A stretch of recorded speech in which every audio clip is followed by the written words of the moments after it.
இன்னைக்கு கொச்சி பொன்னியூர்னியில் இருக்கிற ஸ்ரீ நாராயணேஸ்வரம் டெம்பிள்ல 2ஆம் நாள் திருவிழா பார்க்க போறோம். வாங்க பார்க்கலாம். இன்னைக்கு ஆரம்பமே சின்ன பசங்க டான்ஸ்ல இருந்து ஆரம்பிச்சிருந்தாங்க.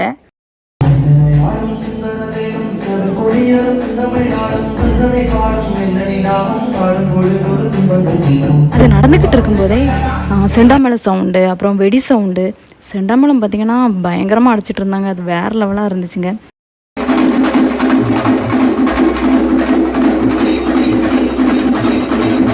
பார்க்குறதுக்கே ரொம்ப சூப்பராக இருந்துச்சு. நம்ம ஊரில் மாவிளக்கு கொண்டு வருவாங்கள்ல, அதே மாதிரி இங்கே தேங்காவில் சுற்றி பூ வச்சு நம்ம மாவிளக்கு எப்படி கொண்டு வருவோமோ அதே மாதிரி உங்கள் தேங்காய் பழம் அப்படியே நல்லா டெக்கரேஷன் பண்ணி அப்படியே அழகாக கொண்டு வந்திருந்தாங்க. அதுவும் சூப்பராக இருந்துச்சுங்க. காந்தாராவில் வர அந்த ஒரு எஃபெக்டில் மேக்கப் போட்டு ஒருத்தங்க ஆடிக்கிட்டு இருந்தாங்க. அதுவும் சூப்பராக இருந்துச்சு. அது ரொம்ப ரொம்ப அழகாக இருந்துச்சுங்க. அதுக்கப்புறம் இதை முடிச்சுட்டு பின்னாடி பார்த்தோம்னா அந்த தேரில் சாமியை கொண்டு வந்திருந்தாங்க. அப்புறம் அதை சாமி கும்பிட்டுட்டு நெக்ஸ்ட்டு பார்த்தீங்கன்னா பிளாக் கலரில் ட்ரெஸ் போட்டு கையில் உடுக்கெல்லாம் வச்சு அவங்களே பாட்டு படித்து கொட்டடிச்சிட்டு இருந்தாங்க. அதுவும் டிஃப்ரெண்ட்டாக இருந்துச்சு.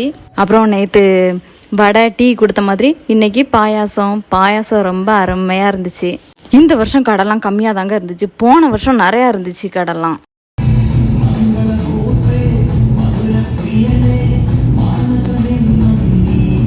கொச்சி கேரளா இதை பற்றி அதிகமாக தெரிஞ்சுக்கணுமா? அப்போ எங்கள் சேனலை சப்ஸ்கிரைப் பண்ணுங்கள். ஓகே, டாடா, பாய்.